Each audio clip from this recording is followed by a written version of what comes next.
Everyone, তোমরা সবাই কেমন আছো? আশা করি খুব খুব খুব খুব ভালো আছো, আর আমিও খুব ভালো আছি। তো এখন বাজে 12:25। তো এখন সকালবেলা আমার সব কাজ করা কমপ্লিট।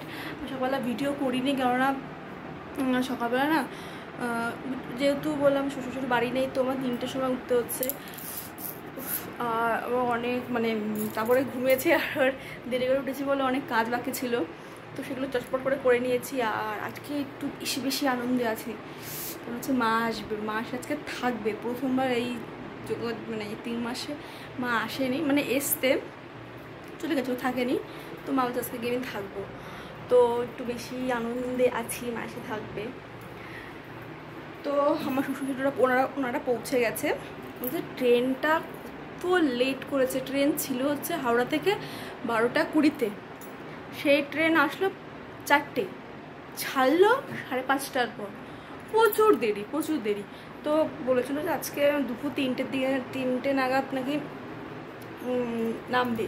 তো তার আগে রাত্রেবেলা খুব ভালো ট্রেন আছে, তার জন্য আজকে ওই 8টার মধ্যে নেমে গেছে। তো এখন আমি হচ্ছে কতগুলো জামা কাপড় ভিজিয়েছি, সেগুলোই কাচবো। একটু বসছি, কেননা বাইরে এত রোদ, কষ্ট হচ্ছে। তো কষ্ট হয়ে গেছে, একার পক্ষে সব কিছু করে না খুব কষ্ট হয়ে যাচ্ছে।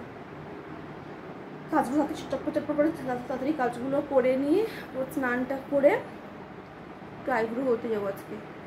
অনেক দিন করি না, সে কেমন ভূতের মতো দেখতে লাগছে। সোমবার একটা জায়গায় যাওয়ার কথা আছে, যদি যাই তো ভালো, না গেলে আরও ভালো। আমার চোখ মুখের অবস্থা ভীষণ খারাপ, চুলটাও হচ্ছে একেবারে। তো যাই হোক, আমি পরে আবার কথা বলছি। তো চলো, সব কাজ টাজ করে এখন বসে আছি। সন্ধ্যার টিফিন খাওয়া কমপ্লিট, চা খাওয়া কমপ্লিট, আর একটু পর যাবো ভাত বসাতে। আর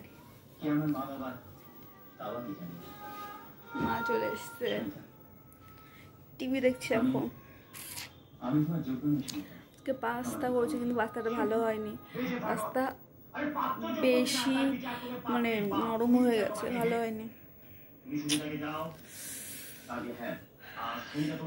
তো একটু করে ভাত বসাতে যাবো, করি দেখা যাক। Good morning everyone.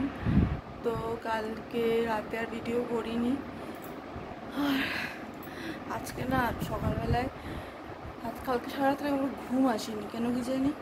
খুব দেরি করে কালকে ঘুমিয়েছি, 1:30 ঘুম আসছিল না 1:30 দিকে। আর 3টের সময় উঠেছি, আমি চোখ খুলতে পারছি না, এত ঘুম পাচ্ছে। তো রান্না করে দিলাম ওকে। তো মা বলেছিল যে আমি উঠবো, আমি তো উঠতে হবে না। তারপর আর এখন শুয়েছি, এখন উঠেছি, এখন বাজে হচ্ছে 10টা। আমি তাকাতে পারছি না। আর কোনো কাজ নেই, এই ঘর টর গুছানো আর ঝাড়টা দেওয়া ছাড়া। যদি ঘুমাই তো ঘুমাবো, চোখের অবস্থা খুব খারাপ। আর মা গেছে স্নান করতে, যেহেতু মা সকালবেলা স্নান করার অভ্যাস, তার জন্য। আর এই যে চা নিয়ে এসছি। আর কালকে না, আজকে সকালবেলা কী হয়েছে, এবার আমাদের এই বাড়ির যে দরজার লকটা অন্য, আর ওই বাড়িটা অন্য। তো আমি বাইরের থেকে লক করে গেছি। এবার মাও না ভিতর থেকে লক করেছে। এবার বলছে কি আমি আর লক খুলতে পারছি না। আমি বলছি মা, আমি বোঝাচ্ছি যে মা এইভাবে টান দাও, এইভাবে খোলো, হবে। এবার আমার ভয় লাগছে, আমার হচ্ছে, আমার গা হাতটা কাঁপছে, পুরো কান্না করে দেওয়ার মতন অবস্থা। আচ্ছা দাঁড়া, ভিডিও কল করে দেখা হবে। আমি মাকে ভুল বলছিলাম, যেহেতু আমি বাইরে দাঁড়ানো আর মা ভেতরে, তো আমি বলছিলাম যে আমার বাঁ দিকে দাও, লকটা এরকমভাবে টানতে হতো। আমি মাকে বলছি যে এইভাবে, যেহেতু আমার বাঁ দিকে কথা বলছি। এবার তারপরে আমি ঠিক করে মা দাঁড়িয়ে বলছি, ও না না না, তোমার ডান দিকে লকটা টানলো। তো লকটা টানলো, ভিডিও কল তো দেখাচ্ছিলাম, লকটা টানলো, খুললো। মা বলে এবার বলছি এই রে কি হবে। সকালবেলা যা তার অবস্থা একটা। তো তারপরে শুয়েছিল, মাও শুয়েছিল, কি করবে উঠে। তো একটু করে আমাকে খেতে দেবো। আজকে মাছের ঝোল আর ভাতই করেছি, একটু পরে না পটল ভেজে নেবো।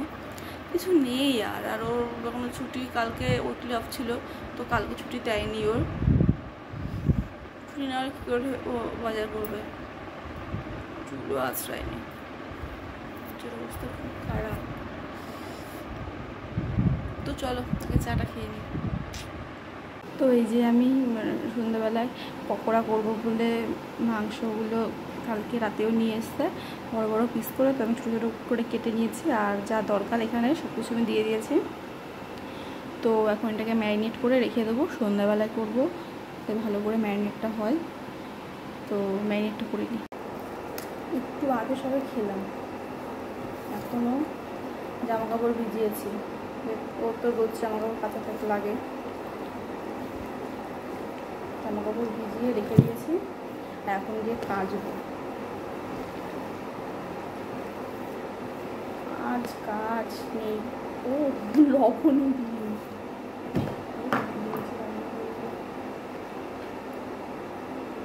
আমি না বুঝতে পারি না কতটা লবণ দেবো কি দেবো। আমি আগে অল্প লবণ দিয়ে নিই, তারপর যদি লাগে তো বেশ পরে দিয়ে নিই।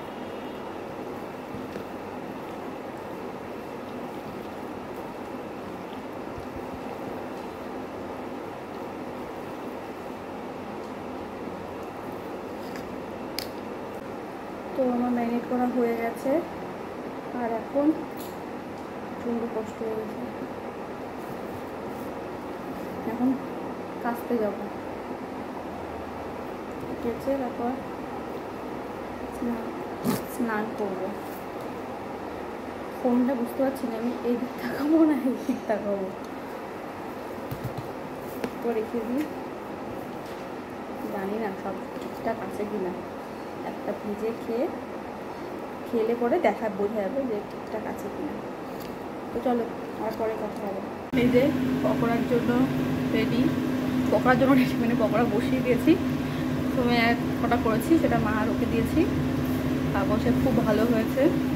তো এই যে আবার পরে করছি, আর মা ওখানে আমার জন্য সবজি কেটে দিচ্ছে কালকে, তো আমাকে হেল্প করছো মা।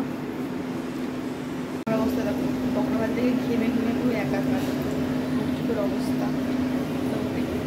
এটা লাস্ট ভাজা হচ্ছে, আর এই যে খুব সুন্দর নাকি হয়েছে, মা আরও বললো। যখন কিছু মানে করি না, দেখি যে মানে যা কিছুই হোক, যদি কেউ বলে না খুব ভালো হয়েছে, শুনতেও ভালো লাগে, পরের বার পড়ার ইচ্ছাটাও বেড়ে যায়। কতবার যে হাতে তেল ছিটে আসলো, চাই তো আস্তে আস্তে শিখছিস সব, সবই শিখছি। যখন 9টায় উঠতাম, এখন আমি 3টের সময় রান্না করছি। কালকে মা বললাম না যে উঠেছি, মা বলছে রান্না করবো কিনা, তা মা বারবার উঠে দেখছি যে আমি রান্না করছি, তাই তুই বলছি। তো যাই হোক করে নিই, আর বারবার এসব খেয়ে যাচ্ছে, একটা দুটো করে নিই। এইসব জিনিস না, একটা জিনিস মানে যতই বেশি দাও তার মানে কম পড়ে। তো চলো, আর এই যে সব সবজি টবজি দিয়ে রাখা। তো এখন আমি ভাত বসিয়ে দিয়েছি, আর এখন বাচ্চা হচ্ছে 9টা, আর কালকে সকালের জন্য ডিম পাতুরি করবো, তো ডিম সিদ্ধ বসিয়ে দিয়েছি। আর পকোড়াটা খুব খুব খুব ভালো হয়েছিল খেতে, সব মা ও খুব ভালো বলেছে। তো চলো, আর মা হচ্ছে কালকে বিকেলবেলা চলে যাবে, মন খারাপ লাগছে, যখন আসে তখন তো ভালোই লাগে বেশ, যখন চলে যায় খুব খারাপ লাগে। যেহেতু পরশু দিনই তারপরে আমি যাবো বিকালবেলা, মানে রাতে থাকতে বাড়িতে, যেহেতু নাইট ডিউটি, তো কাকে তো চলে যাবে আবার 1 মাস পুরো আমি একা। তো যাই হোক, তো চলো বাই, টাটা। যদি ভিডিওটা ভালো লেগে থাকে তো তোমরা যারা তোমার কী করতে হবে, লাইক কমেন্ট শেয়ার আর সাবস্ক্রাইব, প্লিজ সাবস্ক্রাইব করে দেওয়ার পাশে থেকো। তো চলো টাটা, গুড নাইট।